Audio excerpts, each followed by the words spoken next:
Hello and welcome. My name is Carsten Lützen. I'm a facilitator and Scrum Master. In this video I will talk about invitation, which is a term we use a lot in liberating structures.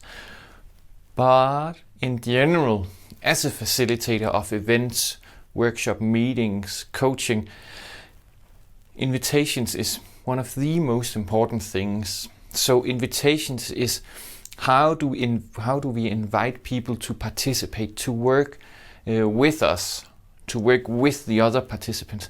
How do we stage set all this in a good, positive way? And in liberating structure we call it invitation. An invitation because we invite people to collaborate.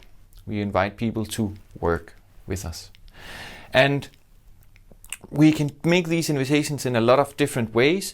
The important thing is that we keep it in a good, constructive way. And I've added some of the best tips on this flip chart that I know of.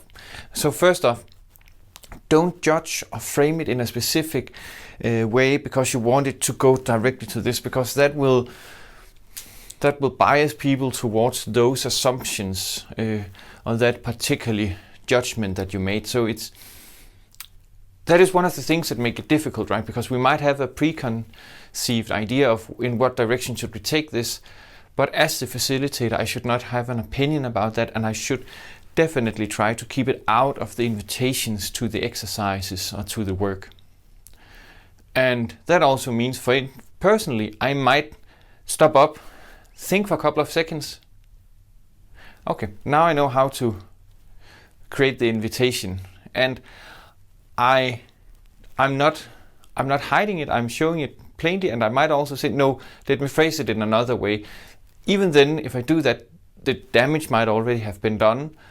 So please help people to say, okay, what I just said, that was not what I meant. Please forget that, and then build on that. And then open avenues for thinking instead of closing. So make sure that we open up the problem space or the solution space, if we use the terminology for the double diamond model. Make sure that there is enough room for the bit quirky ideas or the bit, the strange viewpoints as well, because that is where we see a lot of value also, not just from this convergent thinking. We need this fresh perspective in it. And these are specific about the problem space, but ambiguous about the perspective. As you might already seen, all of these are of course a bit interlinked. And this, we need to be specific about what problem is it that we're trying to solve.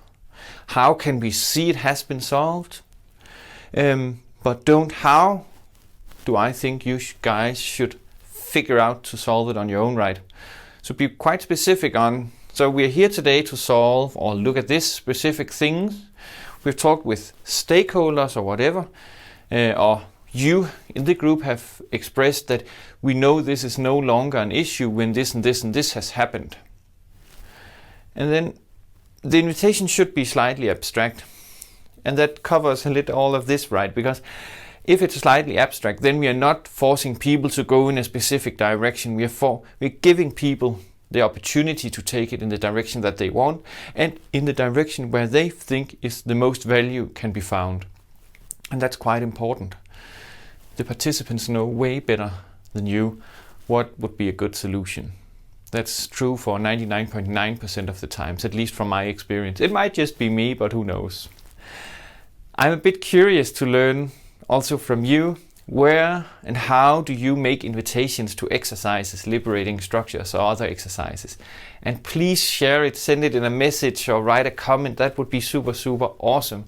And please subscribe and share to these videos. That would also be great. Have a super awesome day.